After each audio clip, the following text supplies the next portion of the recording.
McKay Miller in the chat says, I got the code open. I forgot to change the jersey, so let me do that right now. Okay, yeah. We'll just sit here. Here. Did somebody want So.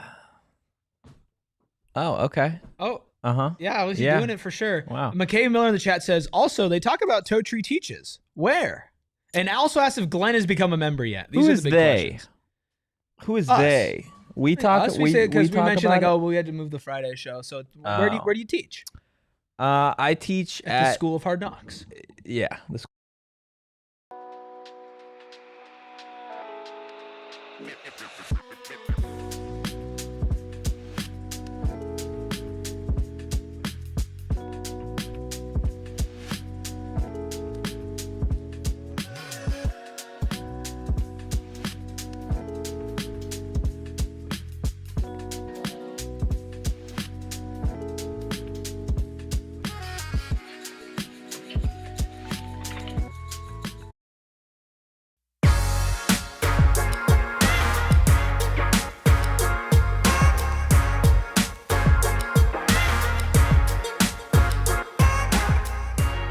Happy Hump Day! Woo! And welcome into the PHNX Sun Devil Show presented by Branded Bills. Make sure you head to brandedbills.com and use code BBPHNX for 15% off your first order. I'm Anthony Totri, joined as always by Senor Complaint, Erik Ruby. Of course, we got the deli man behind the Mac making all of the sandwiching happen. You don't want to use my other nickname that you gave me earlier? No, we don't got to get into that one. We got McKay in the chat, Ben, Lee, some other great Sun Devil fans in there. Hit that like button, hit the subscribe button, and drop a 5-star review wherever you get your podcast. I love that we're starting on such a high note. This is great. Because we're going to need to dive straight into negativity here off the top. What's your problem? It's not my problem. It's been like a minute. I know. Well, did you want to just go? You want to? Totri's like, let's party. Leave a like. Everyone drop some positive vibes in the chat. Yeah. Everybody's hurt. God is departed. Yeah. It's tough. Thanks for coming in. Thanks for joining us today. We got Kevo in the chat as well. Yes, on the injury front, a couple of housekeeping notes, some big housekeeping notes, starting with Xavier Alford. Will be missing this game against Baylor, also set to be out a few weeks per Kenny Dillingham. We know he missed last week's game against Texas State. Appears ASU giving Xavier the opportunity to get fully healthy. That way he can be back hopefully at some point middle of the season. Now, I saw the news that he was gone. Obviously, he didn't play. Do we know what the injury is? The injury has not been reported, but we have discussed it a little bit in the Die Hard Discord. Not the specifics of it, but a little more as to like what it actually is. Yeah, I find it interesting. Also, I'll drop that special nickname in the Die Hard Discord for people with the story behind it, so that y'all can know. I don't like, first off, before we continue, I don't like that you have also now started to do the cross leg thing. Do you have a monopoly on it? I do, because look at this. Yeah, this doesn't look good, man.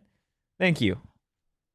That's fine. Yeah, that's okay. Just Synergy. don't do the same I don't way. have as much flexibility in this stick, though. Look at yourself in the mirror and say, I need to be better, and stretch in the morning. Yeah. You know what? That's actually the realest thing you've ever said to me, because it's true. So Xavier Alford's going to be missing this game. He needs to stretch in the in some morning. time. Yeah. No. This is a tough blow. Now, listen. Did they play fine without him against Texas State? For sure. Is Baylor much better than Texas State? Yes. Is TCU much better than Texas State? Yes. This is a pretty key loss, not an insurmountable loss, but a pretty key loss, especially considering the talent you're going to face. You say the next couple of weeks, you never know how long. Let's say on the negative end, he misses the next 4 games, which would be over the next 5 weeks. Yeah. Right? Sawyer Robertson and Baylor, which we spent all yesterday talking about how prolific that offense is. Josh Hoover and TCU, whose offense has been on fire to start this year as well through 2 games. Then you have Devin Dampier and the revamped Utah Utes. And then it's a week off before Utah.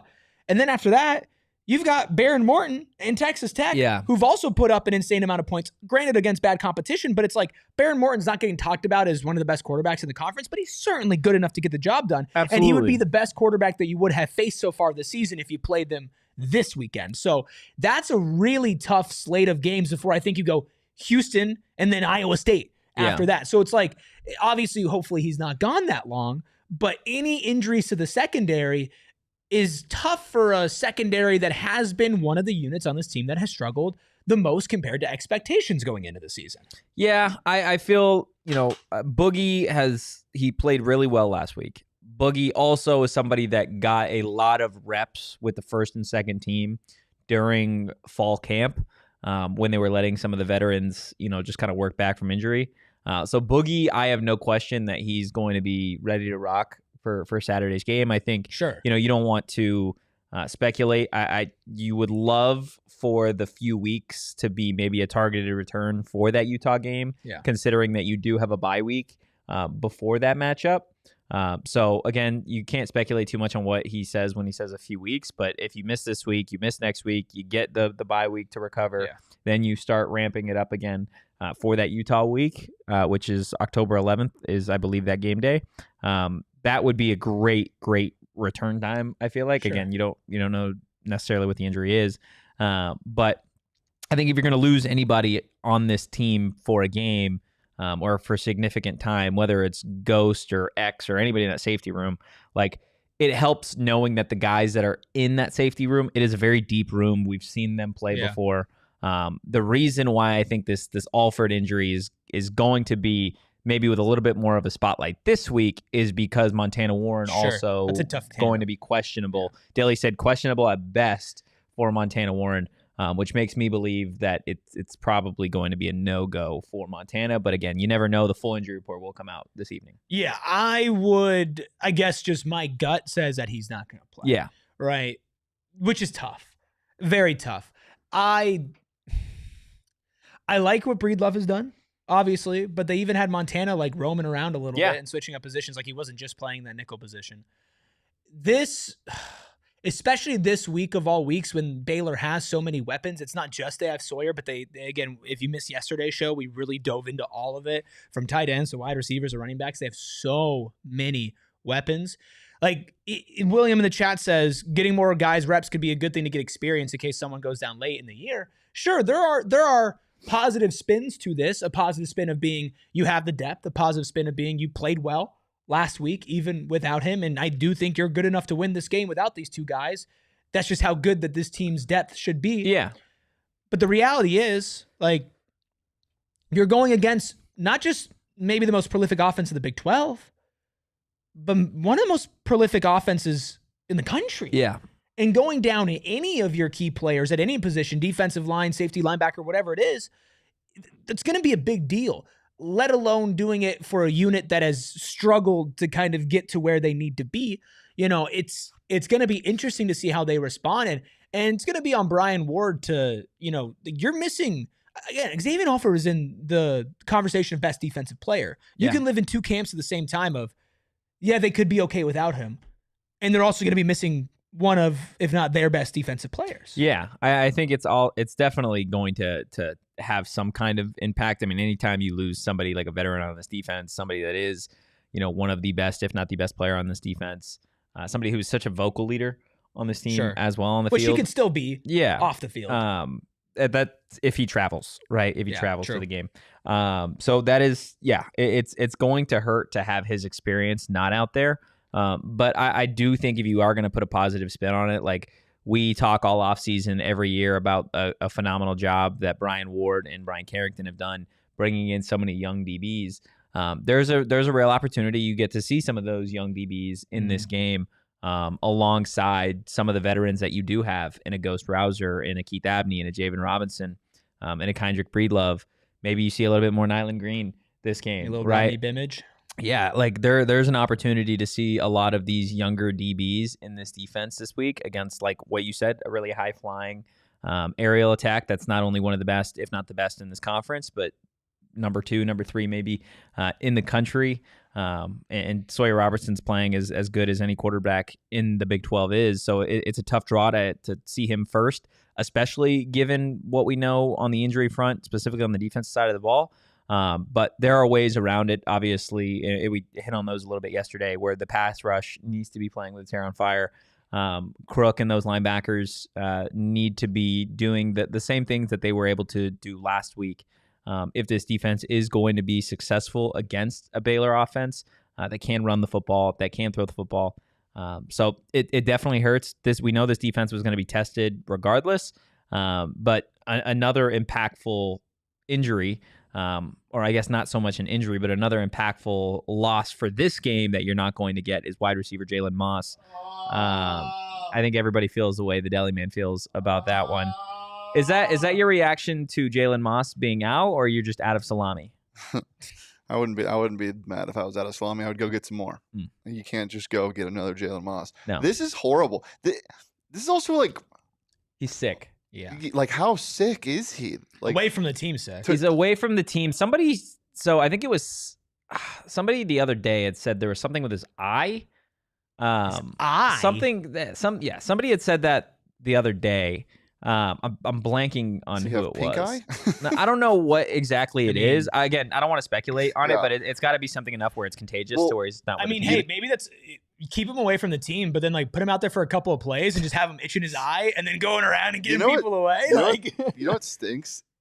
Or you know what's scary? What? It's Wednesday. It is Wednesday. And they're announcing him out because of an illness? Like, it must be something like knock on wood. It's got to be something contagious. Yeah, I just hope it's nothing serious. Yeah. Well, I think again, like, you're gonna have to list him for the report. He hasn't practiced a ton, or if at all this week. So you're obviously not going to be able to get him acclimated to where he would need to be, especially the fact that he's coming off an injury as well, right? So they want to put him in the best position to succeed, and so keeping him out this week is in his best interest, I think. But again, that's going to hurt the ASU offense. Kind of, going off what we've touched on the last 3 weeks, you need to see more players involved offensively, not named Jordan Tyson.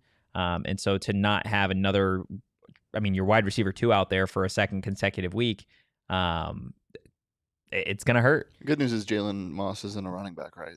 That is a good thing. Okay. Jalen Moss is not a running back. I see Parker asking about Kyson. Kyson you will get the full injury report because the Big 12 now mandates teams do injury reports. I believe 7 p.m. tonight, you will get the official injury report. Is that Eastern? It's probably 7 Eastern, right? I don't think they would release them 10 Eastern. Well, probably either Eastern or Central Time. I don't know if it'll be Eastern. Probably Central Time, based off the fact that the majority of the teams in this conference are Central Time. 6 or 5. Well, 6 Central Time would be what, 4 here? I don't know. I'm not doing time zones right now. It will be posted from the PHNX Sun Devils account once the full report is out. Big 12 NFL. I'm sure we'll be discussing it on the Die Hard Discord side of things. I would, if I had to, I guess, make a prediction, I would say Kyson is probably good to go at this point. With that said, I don't know what his usage is going to look like this week as he is still working his way back from injury off the heels of a Raleek Brown over 100-yard performance, right? 144-yard performance. Back-to-back 100-yard performances. Yeah, crazy. So I don't know what the usage is going to look like there. I do want to get into the running back rotation and all that fun stuff as we kind of move along throughout the show a little bit later on. But that probably won't be it in terms of like injuries that you see on the injury report.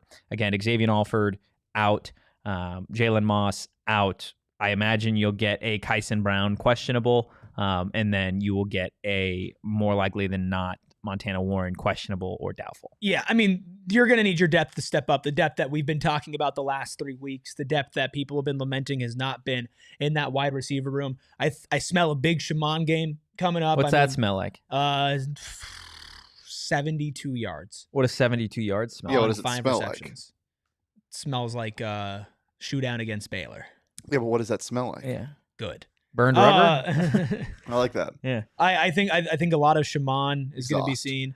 I think there's going to be a connection between Jaren and Sam. I hope so, man. I think this is the game. The Baylor secondary has not been amazing. No, it's been buns. I think they're going to take a couple shots, and I think they're going to connect on one. And I think once they connect on one, it's going to be kind of like how last year when Jordan and Sam finally connected on a deep ball, and you're like, oh, there we go. And then you just felt like they had it after that. I think they're going to do that. That third quarter, there's going to be 2 things that are going to hit like crack. One, that third quarter play action on the first drive of the second half that Kenny dials up with like a deep crosser to Jordan Tyson when they're just stacking the box with like 8 guys in there. That's going to hit like crack. It is. You know what else is going to hit like crack?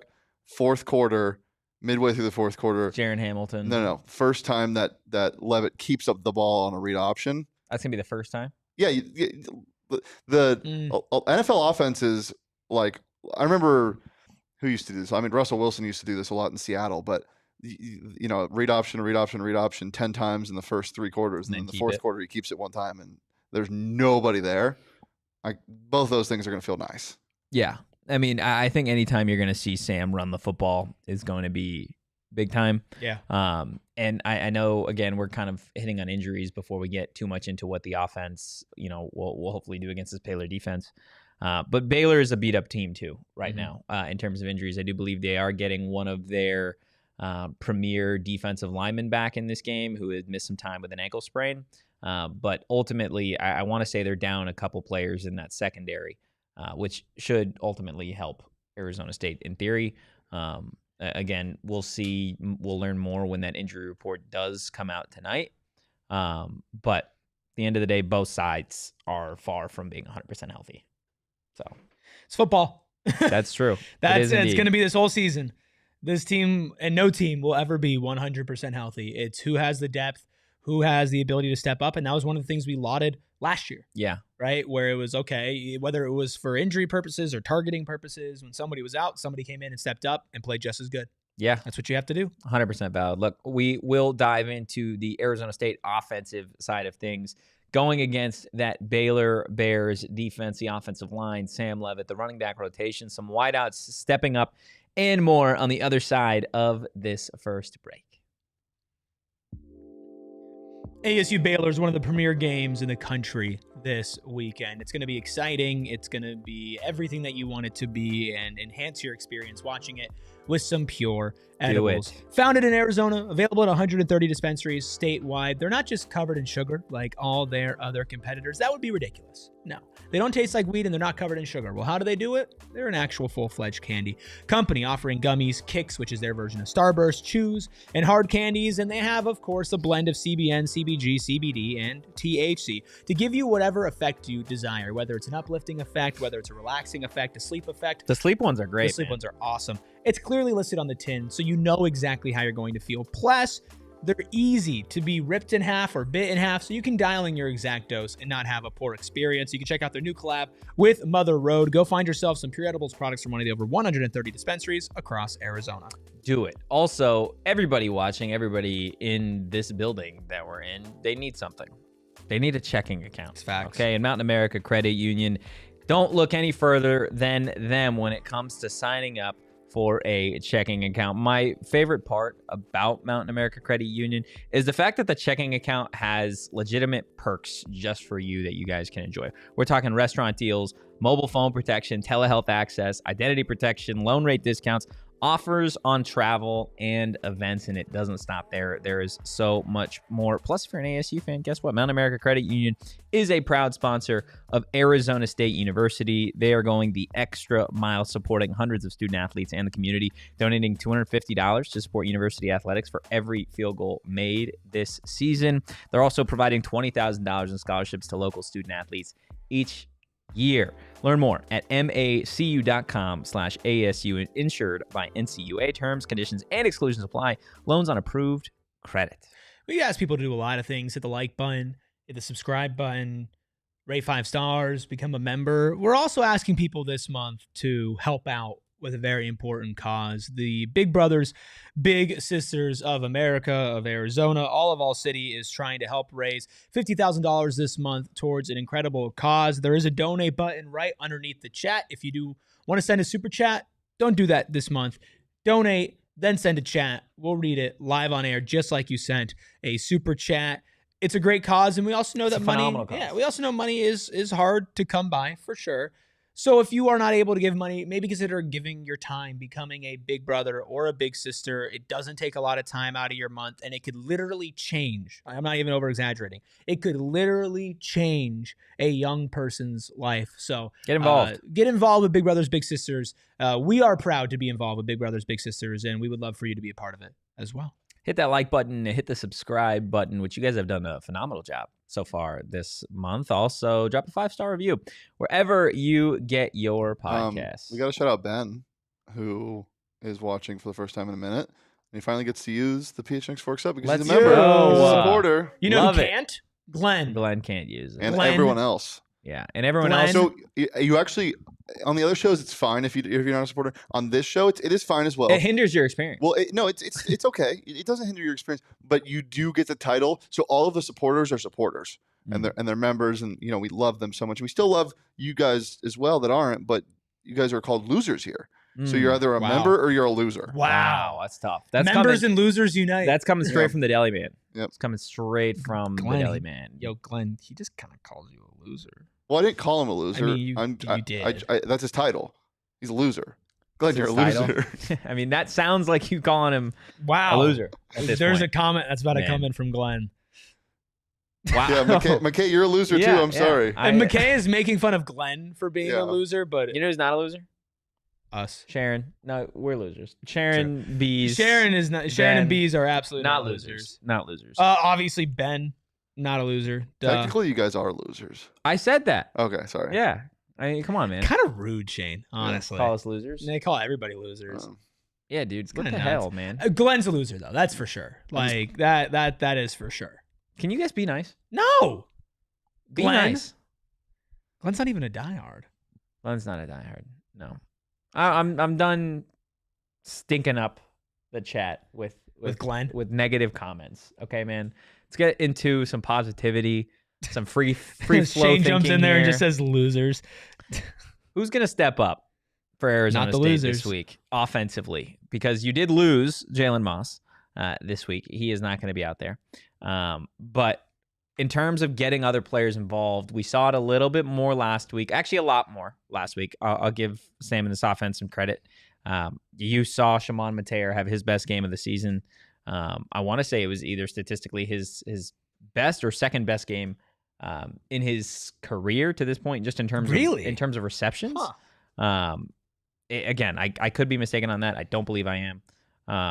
But he had a really, really nice game against Texas He had State. he had a great game. It was Which is what we needed to see. We needed to see a tight end or two get involved in this offense the way that we saw Shimon be a security blanket for Sam last year. Mhm. I think, again, in this game, JT's going to eat. Don't get me wrong. Like, he's going to do his 8, 9, 10 catch performance like he seemingly always does. But I think it's going to take more than just a dominant Jordan Tyson performance to beat this Baylor offense and to beat Baylor. I look immediately to Shimon. Shane brought it up. Jaron Hamilton is somebody that's in that conversation. Is there anybody either among those two or that we haven't named that you're looking to that you're like, okay, this is, a great opportunity with Jalen Moss out to step up big and contribute to this Arizona State offense when they need him most? Yeah, I wish we had the one shot available today for you. I mean, need I say more? You do. Malik McClain. Need I say this is the week? This is the week. This is the week. You want to put anything on the line? No. This is the Mr. week. Mr. I have faith. This is the week. I've thought every week is the week, but this is the week. What does that mean? Yeah. One big play. Okay. That's it. One That's all big play. Yeah, well, baby steps. Baby steps. What's a big play? Like, is it just 30+ yard reception? anytime? Anytime. Okay. I believe. I'm holding strong on Malik McClain Island. I believe. I believe. You don't sound confident. Yeah, you don't By the sound way, confident, man. By the way, you're right about Shimon. 6 receptions against Texas State is the most that he has, at least at ASU. He had 5 against Texas State last year and 5 against Oklahoma State last year. In fact, I'm not Texas wrong State about was stats most times. In fact, Texas State was his best statistical game last year. 5 for 57. He was 6 for 60 this year. Yeah. That being said, I still believe in Malik McClain. Glenn says ASU beats Baylor. I become a member. Wow. This is weak stuff, Glenn. Coming from the guy that says I've got confidence all year long in Malik McClain. And Malik McClain is going to be a good player for this team. Okay, that means 1 30-yard reception This week. Baby steps. Okay. Baby steps. What do you think, Shane? Who steps up big for this offense this week? For the offense, Somebody that maybe hasn't been. so it can't be a running back then. It can be. It can be a running back. Yeah. It's gonna be a running back. You think so? Yeah. Is it going to be? They allow 500. This is a real stat. They allow 500,000 rushing yards a game. 500,000? Yeah, it's crazy. It's like unheard of. Yeah, you're gonna have to pound the rock. So here's the thing, though. This defense now with Stinks. but this defense now with the injury report that ASU has coming in is going to look at ASU and be like, okay, they're going to run the ball. Let's try to figure that out. Do you think that, like, what type of chess is about to be played? Like, I feel like Dave Aranda is not a big chess guy. Checkers? No, more like backgammon. Definitely like a mousetrap, like a Jenga type of guy. Was that derogatory? No. Okay, good. But don't compliment the other coach like that. I hate that game, bro. What? I hate mousetrap. Why? I hate it. I never could figure it out, man. Yeah, I know why. Yeah, I could just never figure it out. I know why you don't like mousetrap. Keep your mouth shut. Well, so I think the obvious answer would be a running back. Like, I mean, Baylor's given up 565 yards on the ground this season. But that just makes me think when Kenny sees people zigging. He's going zag. But wouldn't that be like overthinking it? That's what I'm saying. But and I think that's kind of like what's been the downfall of this team so far this year. It's also like I think you're going to see more of what we saw from Sam week 1, where it was a lot of like, okay, first read's not there, I'm going to take off. Like there is going to be an opportunity for Sam to utilize his legs in a pretty dynamic way this game. I mean, Sam's the X factor. I mean, we bring the show around. Like Sam is the X factor for this game. I think Will brought this up earlier. He was talking about the PFF preview. Yeah. He said he watched the PFF preview for this game and they dropped the stat that ASU is first in the country for explosive run plays, but 80th in run uses per game, need to run the ball and focus on short passes. So I watched that preview as well. They do great stuff over there. That stat I saw and I was like, yes and no. Like explosive plays, especially earlier in the season, I'm like, you can't really put stock into them because it's like you haven't had so enough. Random. There's not enough sample size. But now you do need to start running the ball more. What they also said though that I kind of didn't think of as much because Sam has never really been this guy in his career is how out of structure he's been playing this year. He's so Jaden Daniels as a freshman right now, where there's an ounce of pressure and he's out of the pocket and now it's a scramble drill. It's also the pass pro hasn't been great. No, it hasn't. But you have to trust that. And Kenny has quick reads that are available. He just hasn't been willing to take the check down yet.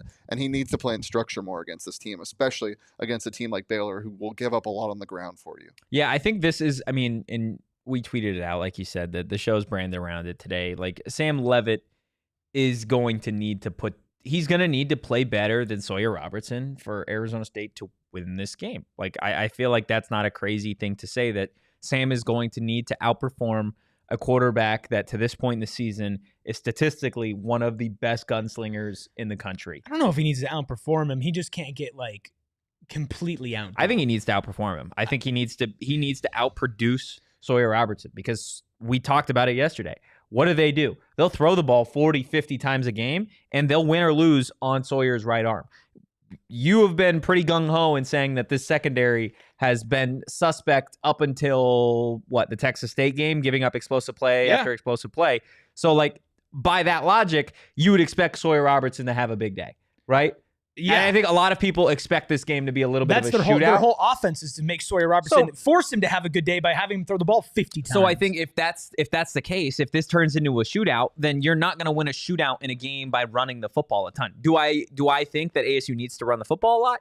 Yes, I said it. I think on yesterday's show. I think you have to minimize the possessions in this football game, getting pressure to Sawyer, and then offensively definitely have a heavier balance leaning toward the run. But if this turns into a game where it's like, okay, they're throwing it, we're throwing it all around the backyard, then yeah, Sam and Jordan are going to need to single-handedly take over this game, which I think they can do. But what is going to separate Sam in this game more so than Sawyer is the fact that Sam will take off. Yeah. He will run. And I think that's going to be an opportunity this week for him.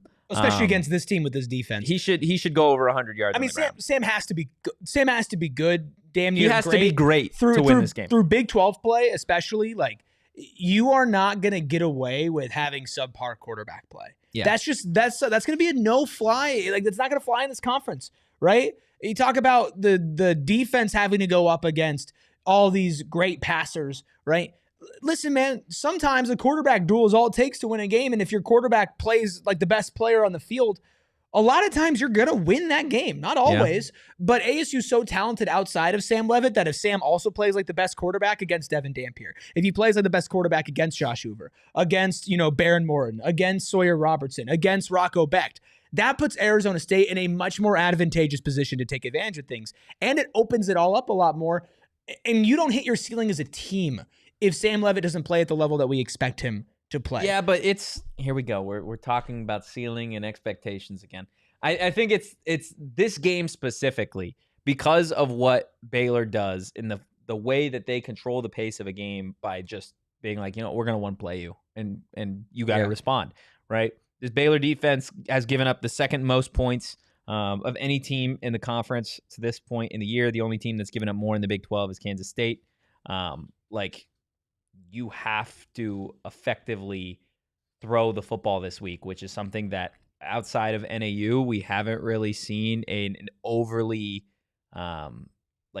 heavy passing attack. Yeah. I don't think that's what you need. I don't think you need to be seeing Sam throw the ball 40 times. When I say he needs to take over the game and be the X factor, I think Sam needs to protect the football. He needs to not get in his head. He needs to just make the easy throw when the big plays are there, take the big plays, and then also when it's time to play hero ball, go play hero ball. Go be the hero. Go be the Heisman. Go be the guy that everybody said you were going to be this season.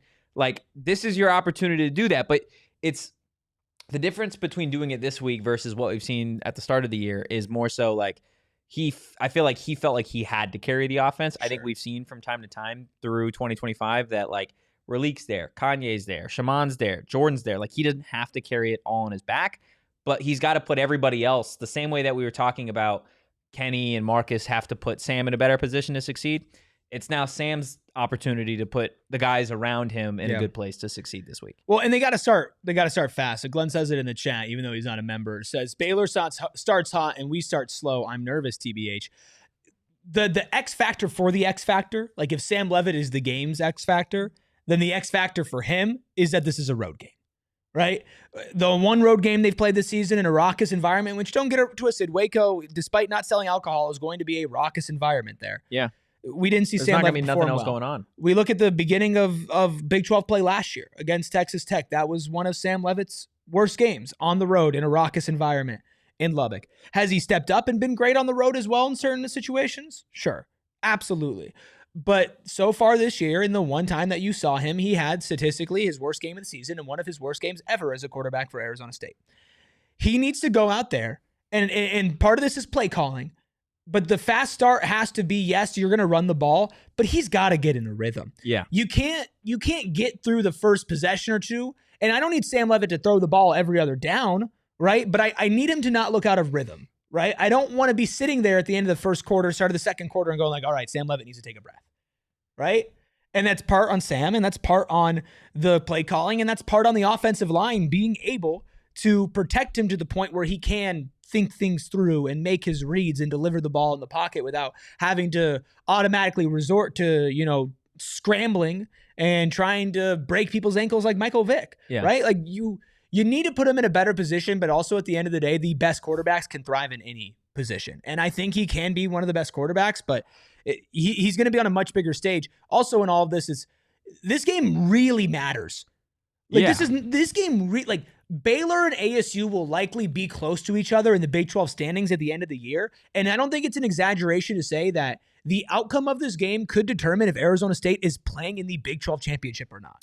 You can say that for the next 3 games. It'll have Big 12 championship implications, I think, at the very least, right? But when I'm talking about and when we're talking about Sam Leavitt having a big game or being the X factor in this one, I think looking back to what Sam did on the road last year in a raucous environment against Kansas State, right? That was a big opportunity for this team to go to Kansas State and take care of business against a team that was at that time one of the hottest teams in the conference. And I think that's a perfect opportunity for this team and this offense to really hammer home the identity. Now, Sam threw for 275 in that game and 3 touchdowns. Also ran the ball for 42 yards. I don't think he needs to throw for 275 for this game to be a dub for ASU. I think, again, it's about putting his teammates in the best position to succeed, which is something that he did against Kansas State, right? They started fast as a unit defensively. offensively. The big plays, the big time throws, the hero ball throws were all there with Jordan Tyson, right? You feasted 12 catches, $176, 2 touchdowns in that game. But it was also getting the running backs involved in the passing game as well. Cam Scadaboo, 4 catches for 44 yards in that one. Kyson had a catch for 14 yards. Like, you were able to have somebody not named Jordan Tyson. You were able to get Shaman involved, and you had the backs really succeed in the passing game, which I think is a perfect segue to talk a little bit more about the running backs and how they can maybe dominate this Baylor defense. We'll get to that on the other side of our second break. Look, the thing I love most about all of our PHNX partners, or a good chunk of them at the very least, is that they try and help you save money every single day. And Circle K is no different. With their free membership program called Inner Circle, you guys can save money on gas, on drinks, on snacks, seemingly every day at a bunch of Circle K locations. So what does it take to get enrolled and get started as an Inner Circle member? Well, it's really not that difficult at all. All you got to do is go to the App Store, download the app, enter your email and phone number, and you're squared away. Not like some of those other membership programs that are going to ask for credit card information or your social security number. Inner Circle is not like that. Neither is Circle K. Once you are enrolled, pull up to the pump, type in your digits, and you guys can save 25 cents per gallon on gas for your first 5 fill-ups. Then every day after that, you guys can save money as well. Like I said earlier, they got deals on snacks and drinks and all the things. Join Inner Circle for free by downloading the Circle K app today. Terms and conditions apply at participating locations. Visit circlek.com for details. Talk a lot about money here in these ad reads. And honestly, if you're not at least keeping up to date and tracking your money, there's probably a lot of trends and things that's happening to you that you are not understanding and realizing. That's why using Monarch money for multiple different reasons is very important. Listen, I looked at my savings. I was like, I'm not saving enough, right? What am I doing wrong? Because you live everyday life. You're like, oh, I'm not really doing anything wrong. But with how expensive everything is nowadays, all this stuff can catch up with you. And that's why when you use Monarch Money, which was named the best budgeting app of 2025 by the Wall Street Journal, Forbes' best app for couples, Love which that. I am in a couple, you know. Congrats, man. Thank you. I am married. I'm in a couple with Monarch Money too. That's nice, man. Yeah. But, you know, you have to sit down and you really have to plan out and figure out your finances. So no more guessing, no more hiding, no more, oh, I didn't realize I spent that much. Sit down and get your finances together with Monarch Money. Don't let financial opportunities slip through the crack. Use code PHNX at monarchmoney.com in your browser for half off your first year. That's 50% off your first year at monarchmoney.com with code PHNX. Hit that like button, hit the subscribe button, drop a 5-star review wherever you get your podcasts. McKay Salmon, we're coming out with the win. Look, we will get to predictions and heat index and all those fun things on Friday's show. Plus, we've got a special guest on Friday's show as well. Ooh. What do you guys think the total is for this game? Like, what's it set at? 62.5. No, I think that's probably what it should be set at. I think it's probably set at like 49.5, 50. No, it's 59.5. 59.5. It's that high? Yeah. Yeah, it's the second highest scoring game prediction in the Big 12. Can you guess the highest? Utah Tech? No. Who else plays? It's a conference and non-con. It's a conference and non-con game. Is it the UNC TCU game? It's the TCU. Oh no, game. it's TCU and SMU. Yeah. Yeah, I guess that game already happened, huh? TCU. Yeah, I'm about to say, I don't know what you're talking about. They're playing again this week. Bill I mean, Belichick Utah won Tech the is rematch. 57.5, so not too far off. Kansas, West Virginia is 56.5. A lot of points scored in this conference this week. Yeah, it should be a fun one. And I think for ASU, like the running backs, like Shane said earlier, like this is a unit that's gonna need to get involved. They're one of the best groups in the conference, with Raleek, with potentially the return of Kyson, with Udo. We saw a little bit of Man last week. I'd be pretty surprised if you saw Man this week. But that trio of running backs is a unit that I know this coaching staff believes in. I'm curious from the chat's perspective and your guys' perspective. The last couple of weeks have been really, really strong for Raleek Brown. Obviously going back-to-back games over the century mark. Regardless of the return of Kyson, like, are we looking at a single running back kind of situation this week where it's like, hey, Raleek Brown, go off? Or is it, okay, Kanye Udo, Kyson, Raleek, we're getting back to the rotation of the trio that we saw week 1. Raleek Brown has earned the opportunity to get a lion's share of the carries and at least see what he can do off the bat, especially against this team. He will not be the only running back to get a touch. Yeah. Right. Like Kanye is going to get some carries in this game, but you got to see what you have with Raleek, man. I mean, 8.3 yards per carry, 30 less carries than Bryson Washington and almost nearly as many yards. Yeah. At a certain point, you got to say, all right, we know we have the talent, but do we have the talent in this room? And sure, maybe you're working him up and you're getting him closer to whatever, but like he's looked good. He's looked great. You need to up his touches every week, because if he continues to push and continues to get better and continue to get the same type of performance with more carries, you can't stop giving him the ball. Yeah. That's football malpractice if you stop giving him the ball and he continues to do what he's been doing. Deli Man, did you have something? No, I'm trying to get McKay to become a diehard diehard fan member. Look, I think Raleek is obviously such a dynamic running back, right? What he gives you on the ground, what he gives you through the air, all of it is so incredibly valuable. With that said, I think it's going to be really easy for the fan base to get swayed one way or another off of a game or two, being like, let's run with Raleek. Let's run with Kanye. Let's run with Kyson this week, as opposed to just letting it be, hey, here's 15 carries for, let's say Raleek. Here's 6 carries for Kyson, 6 carries for Udo. Mm-hmm. Right? Like, I think you will see probably an uptick in carries. That would just be my guess. But I still think that this is going to be a 3-headed monster type of running back room for the entire season. And the reason I feel that way is because of the idea that you want to keep all of these backs fresh. Yeah. You want to keep all these running backs healthy. And to do that, you don't want to ever be just, here's a carry. Like, these guys aren't scat in terms of like what they could do from a workload perspective. If Raleek does what he did against Texas State on a consistent basis, he's got to get more touches than the other guys.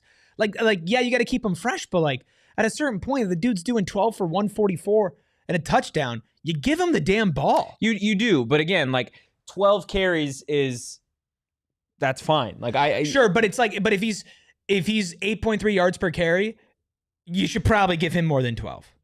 I think it's so much so off like what you see. It's a game. Sure. It's going to be a game to game thing. But I'm just saying, in theory, if he's doing what he's been doing, he needs more. He needs the ball. Yeah, more. He does. But I think you also gotta keep him healthy and fresh, because that's part of the reason why he's able to do what he's been doing. Hey, big shout out to Max in the chat. Max has become an MVP. Love that. Huge news. Can use all the emojis. Congratulations on the award. Your MVP award, man. This is awesome. I mean, huge. obviously Sharon is celebrating. Listen, McKay, Glenn, you could be part of the club too. You could. Don't do it because AZ Cats told you. Do it because we're asking. Because we told you. Yeah. Well, no, we told you. Sparky McKay. Ooh. Sparky McKay is a great name. Yeah, Sparky McKay is a great name. Let's keep it like that.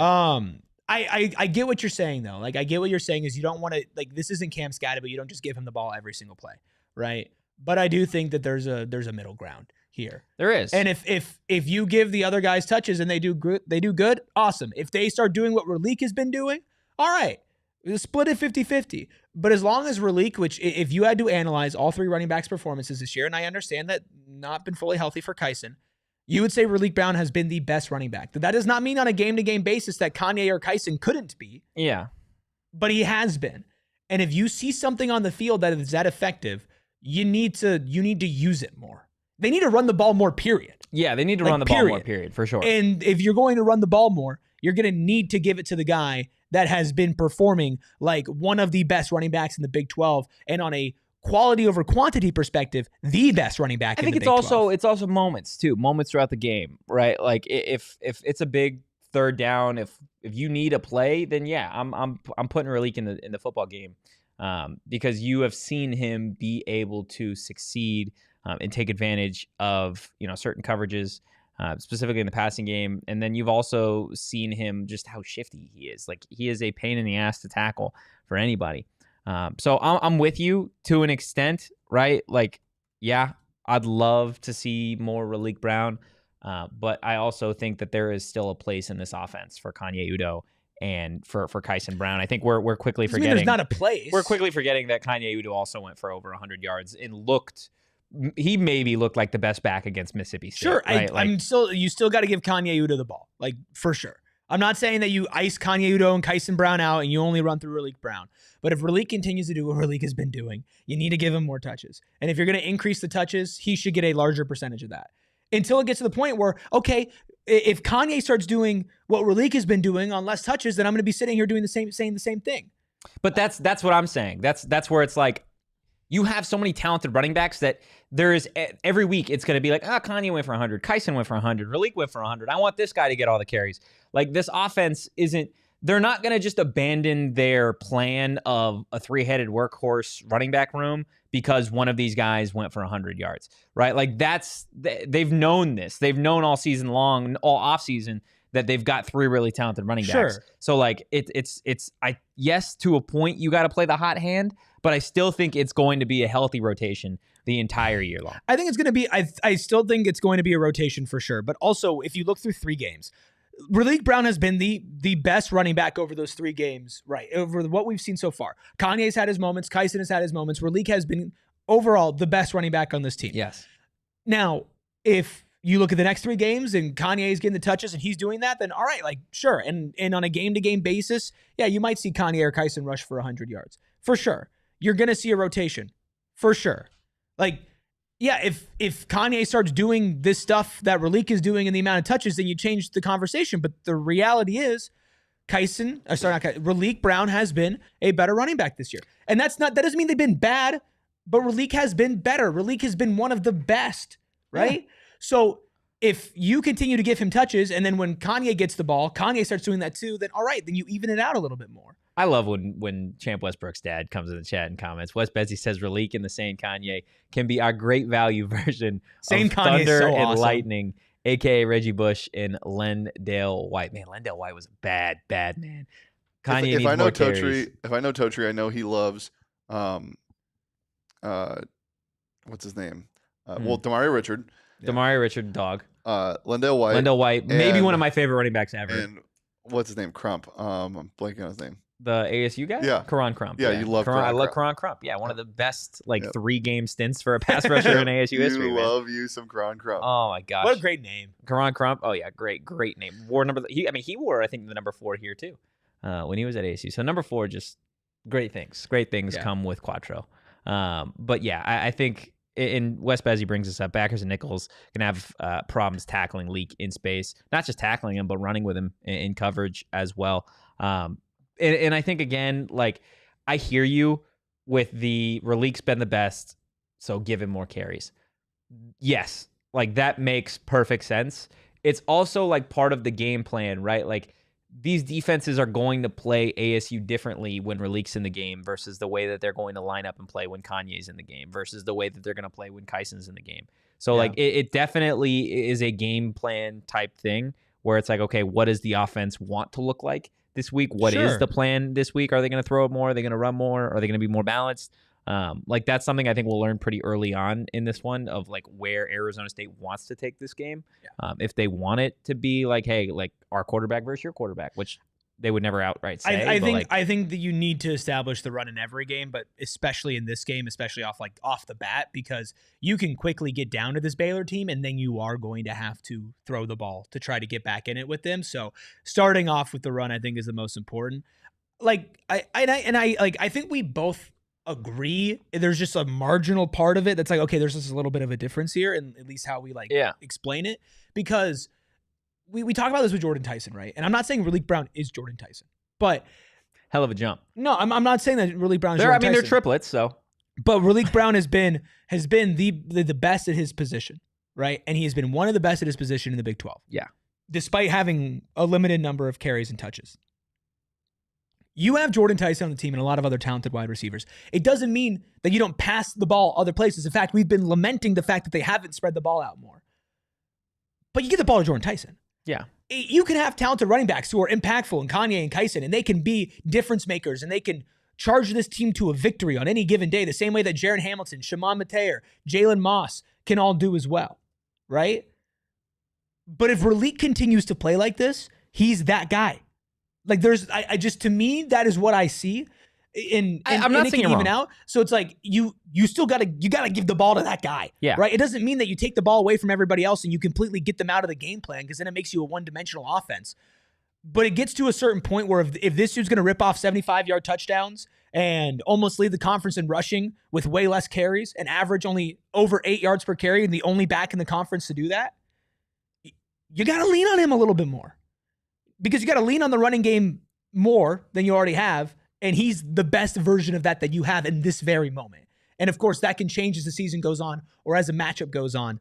But that's where we stand right now. Yeah, I think, again, there's good points on both sides here. And I think, again, like, regardless, you're going to see all three running backs. You're going to see them, yeah.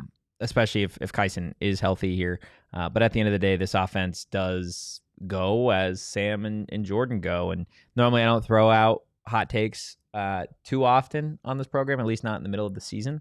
But I feel like there is a good chance that you see Jordan Tyson creep into the single game reception records for ASU in this one against Baylor, especially when we're talking about how often Baylor throws the football. If this is going to be a shootout game, if Tyson doesn't break the single game record, which is 19 in a game for an ASU wide receiver, I would anticipate he is at least entering the conversation for top 3 performances. Who holds that? Ron Fair in 1989. He had 19 catches against Washington State. Nice. So his high this year is 12 against NAU. He's got 6 and 6 in the game. His high last year was also 12. Also 12 against Kansas State, which is tied for, it's 6th on the overall. You're talking thing. Another game's worth of receptions. I'm talking off yeah, of what his career high is. Right I think now. He will have at least 14 receptions. I don't disagree in this that he's game, which will put him 3rd all-time single game for ASU. I got a hot take. Okay. I'm taking the under on that, and I'm taking the under on the game.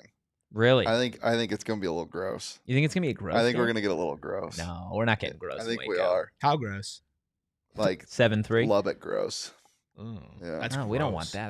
That's gross. food poisoning. That's food poisoning. Yeah. I'm not going to give like an early score prediction, but just like as a model, I could see like a 28-24 game where like it's not like gross. I mean, Baylor only put up 24 against Auburn, right? Like, so it's not like they always score over 40.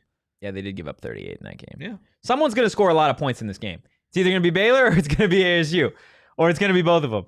Like, there's no, I don't see a world where neither one of the, where like, it's just a low scoring affair. I don't think it's going to be a low scoring affair, but I like the under. Like 52 points is where I think this game could end at. Okay. Shane's telling you what to do with your money.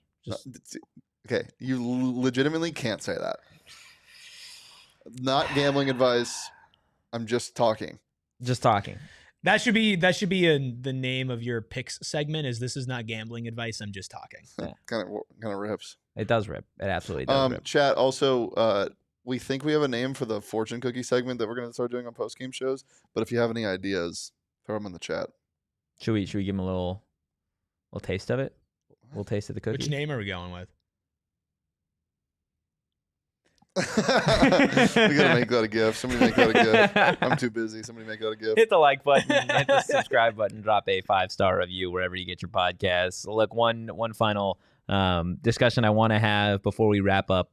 The final show before our prediction show on Friday. Again, make sure you're subscribed and you turn those noties on. That way you know when we go live. Because Friday we go live a little early. We go live at noon. I want to talk a little bit about the offensive line. The offensive line for Arizona State, I think in terms of what they've been able to accomplish in run blocking has been really, really impressive. Yeah. But in terms of pass pro, I think this is a unit that it would be awesome if they showed a lot more this go around, considering you do have some defenses that you will be taking on, some difficult defenses over the next few weeks, really after TCU. Yeah. You need to see that part of the offense improve. I know we nitpick Sam and we nitpick getting everybody else involved. I would say the weakest point of the offense so far has been the pass pro. And I think that goes hand in hand with that first comment of, oh, well, Sam has been out of rhythm. Sam hasn't been. If Sam had been better protected over the last couple of weeks, I'm not saying he would have been 100% better or the best quarterback in the conference, right? Because we haven't, seen that from him. But I think he would have been better. Yeah. Right. And would have been set up better and maybe able to get everybody else involved, and like all these problems that we say like are cascading. A lot of it can start with the offensive line. And in certain respects, the offensive line has been good. And on certain plays, the offensive line has that's why the identity is what it is right now, right? Right. But this offensive line is one that lost its best player, that lost its leader, right? It has a new starting center, a new left guard, and it's an offensive line that held up against Texas last year, right? It's a Big 12 championship offensive line, right? So you have to find a semblance of that in order to give Sam Leavitt the protection and the time that he needs to be competing with the other quarterbacks in the Big 12, but also just for your offense to be able to breathe. Yeah. Yeah, I mean, this game is going to be won and lost in the trenches. And I know that's just coach speak. It's like every game almost. But like this is, I think, and there's going to be so much to be made of like the quarterbacks and the talent that you have on the perimeter in some of these games all year long, right? Where people are going to say, yeah, we got Sam Leavitt, we got Sawyer Robertson, we got Rocco Becht, we got Devin Dampier, we got all these great quarterbacks in this conference. But at the end of the day, it is going to start in the trenches because the most valuable positions that aren't quarterbacks are pass rushers. And then you could argue the next most important after that are left tackles, right? Yeah. So this is going to be a year, not just a game for Arizona State that probably does hinge on the success that the offensive line has. And again, like we kind of started the show off saying, like this is a Baylor team that from an injury perspective, they're kind of going through it in their own right, right? Aside from Arizona State's injuries. So if they are going to have a big game, if they are going to protect Sam Leavitt, or if they are going to scheme things up so that maybe Arizona State can almost counterpunch some of the pressure that Baylor brings, then I think Arizona State has a really solid chance in this one. But every game from this point on in this conference is going to be won and lost based off of what the offensive line and defensive line do. It's just the fact of what comes with football. You can have the greatest quarterback and the greatest secondary in the world, but if you don't win the battle up front, you're not going to win the football game. You're not going to be successful, and that's what was so damn impressive about this Arizona State team last year is that the offensive line, I think, played above what everybody thought their quote-unquote expectations were, right? Like, Cam Scadaboo was phenomenal. He didn't do it on his own, right? And I think up to this point in the season, everyone's saying, oh, Raleek Brown, and rightfully so, right? He's made some ridiculous plays. But this offensive line, is specifically when it comes to run blocking, has been really, really talented. Absolutely. They've shown a lot. So if they could protect Sam in this one, if he's not taking, too many hits, if he can just feel comfortable in the pocket, especially early on in this game, then I really, really like ASU's chances. Yeah, I think so too. I think Sam starting off cool, calm, collected, protected, able to get some people involved, get Jordan Tyson, and don't play from behind, that's going to set Arizona State up to win this game. Yeah. Because if you can get up on this team and you already know they're going to throw, but force Sawyer to make some mistakes like he did against Samford and like he not have the greatest completion percentage in the world, then you're going to give your secondary a little bit of a breather. Then you're going to hopefully take Bryson Washington out of the game, who does lead the Big 12 in rushing yards. Like there's a lot for this team that I really do think that if they start off strong, they're in a great position to start 1-0 in conference play. Yeah. Glenn, he's talking about, he's not talking about Coach Totri. He's talking about Coach Saga on that one. Wes Bezzi saying Sam is the equivalent of a streaky shooter in hoops. Hasn't been able to get in a groove in any game this year. Coach T demands greatness, and the starters will soon get it together. I believe it. Rubus, do you believe it? I believe it. I mean, I'll go ahead. Sorry. Yeah, you believe it. I'll say I will be giving my predictions, but I will not be on the prediction show, and I'll be gone this weekend. I'm sorry. We'll see what kind of impact it has. Erik actually just showed up on the injury report. Yeah, I actually won't be back on an ASU show until Thursday. We don't have a show Thursday. Then I will not be back until Friday. So he's missing many moves. Media Day, Suns Media Day is next Wednesday, which is my first day back, so I got to be at Suns Media Day. And then we have no show Thursday, so I will be doing a prediction show. Yeah, we do. We have a show Thursday because the game's on Friday next week. Oh, yeah, that's right. So I will be back. I'll be back next Thursday. I'll be in the Discord. I'll be Jose Perez, ladies and gentlemen. Guys, that's going to do it for today's episode of the PHNX Sun Devils Show. Hit that like button, hit the subscribe button, drop a 5-star review wherever you get your podcast. Just want to say we really do appreciate everybody that's in the chat. Just talking ASU every single day. If you're in the diehard Discord, if you are watching after the fact, if you're listening on audio, don't stop running. We appreciate you as Look out behind you. well. And if you enjoyed today's content and all the content we do here at PHNX Sports, you can follow the entire show at PHNX_Sun Devils. You can follow me at Anthony_Totri. You can follow Jose Perez here at Erik Ruby. That's Erik with a K. You can follow the Deli Man at Shane Deef. What, David? He's talking about me being gone. Oh. Yeah, it is. Fair. It is absolutely. It is BS, as always. Don't worry. I'll be here. And so will some special guests, potentially, as we move along. Shane. And honestly, special guests and Shane. Yeah. I mean, what more could you possibly want? Guys. Wow. Okay. Wow, that's crazy. In the meantime, go Devils. Peace. We all silly like the mayor.